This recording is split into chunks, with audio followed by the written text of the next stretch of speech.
വിജയരാജഞ്ചലിനെ നമുക്കറിയാവുന്നത് വിജയരാജഞ്ചലായിരുന്നു നമ്മുടെ എന്തുകൊണ്ട് ഡോക്ടർ അലർന്നു എന്നുള്ള ആ ഒരു കാര്യം പൊതുസമൂഹത്തോട് ഷെയർ ചെയ്ത ആളായിരുന്നു വിജയരാജ് അഞ്ചൽ എന്ന് പറയുന്നത്.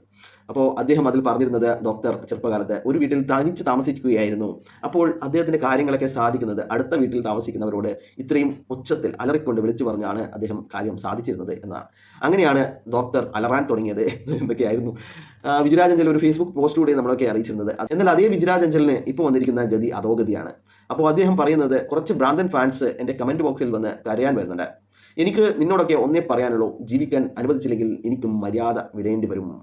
എനിക്ക് വെളിവില്ലാത്ത കാലത്ത്, നോട്ട് ദ പോയിന്റ്, വെളിവില്ലാത്ത കാലത്ത് 10-30 വയസ്സിലെ ആളാണ് പറയുന്നത്. എനിക്ക് വെളിവില്ലാത്ത കാലത്ത് ഈ തീട്ടം ഭ്രാന്തൻ ഡോക്ടർ ഫാൻ ആയിരുന്നു. അതിന് ആവോളം ആ ഭ്രാന്തൻ്റെ കയ്യിൽ നിന്ന്, ഭ്രാന്തൻ പ്ലീസ് നോട്ട് ഭ്രാന്തൻ എന്ന് അദ്ദേഹം അഭിസംബോധന ചെയ്യുന്നത് നമ്മുടെ ഡോക്ടറെയാണ്.